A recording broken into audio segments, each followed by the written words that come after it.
احمد شاہ ابدالی برصغیر کے مسلمانوں کو مراٹھوں سے نجات دلانے والا مرد مجاہد۔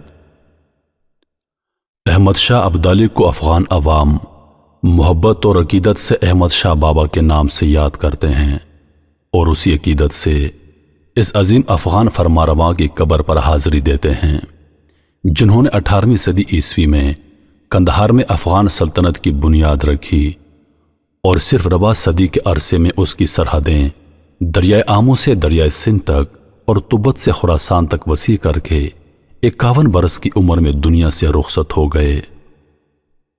احمد شاہ ابدالی 1721 میں پیدا ہوا۔ افغانستان کے ابدالی قبیلے کے پوپلزئی خاندان کی سدوزئی شاخ سے اس کا تعلق تھا۔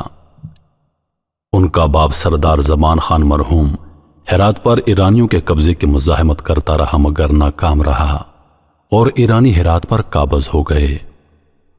اس کے بعد سردار زمان خان کے بھائی ذوالفقار خان نے ایرانیوں کے خلاف بغاوت کی مگر وہ کامیاب نہ ہوا اور 1731 میں ہرات پر ایرانی قبضہ مکمل ہو گیا۔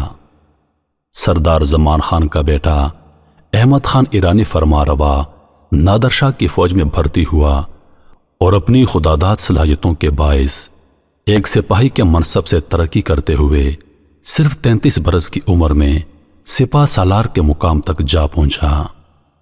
مگر 1747 میں قزلباشوں کے ہاتھوں نادر شاہ قتل ہوا تو احمد خان نے دیگر افغان فوجوں کے ہمراہ وطن واپسی کی راہ اختیار کی۔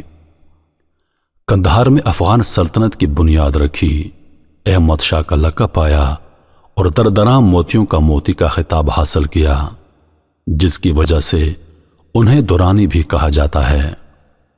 احمد شاہ ابدالی نے 1773 میں وفات پائی مگر اس دوران مسلسل مارکہ آرائی اور فوجی مہمات میں اس نے اپنی سلطنت کو دریائے آمو سے دریائے سندھ تک اور تبت سے خراسان تک وسیع کر لیا جس میں کشمیر، پشاور، ملتان، سندھ، بلوچستان، ہرات، قندھار، کابل اور بلخ کے علاقے شامل تھے۔ احمد شاہ ابدالی نے ہندوستان پر 9 حملے کیے اور ایک مرحلے پر لاہور اور سرہند پر قبضہ کر کے انہیں بھی اپنی سلطنت میں شامل کر لیا مگر ان کا سب سے بڑا مارکہ پانی پت کی تیسری لڑائی ہے جس میں انہوں نے جنوبی ہند کے جنوبی مراٹھوں کی بڑھتی ہوئی یلغار کا راستہ روکا اور شمالی ہند کے اس خطے کو جسے آج پاکستان کہلانے کا شرف حاصل ہے ہمیشہ کے لیے مسلمانوں کے نام مخصوص کر دیا۔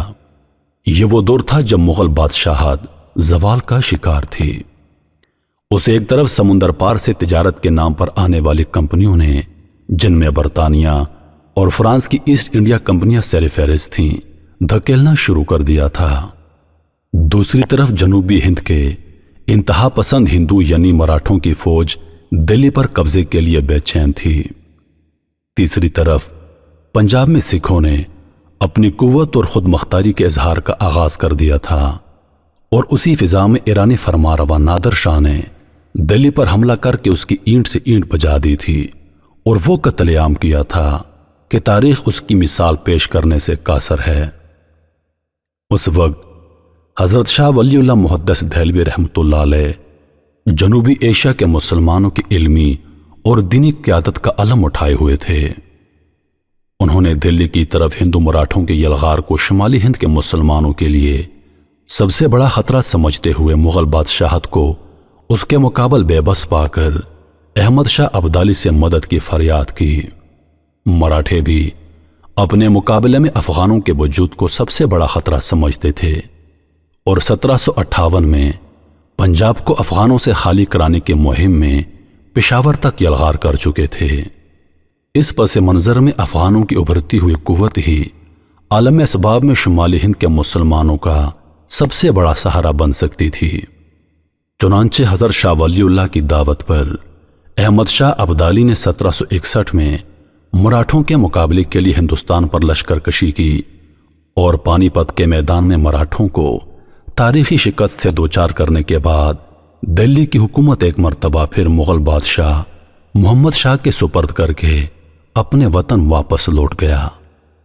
سلام ہو احمد شاہ ابدالی پر، شکریہ احمد شاہ ابدالی، اللہ پاک آپ کے درجات بلند فرمائے، آمین یا رب العالمین۔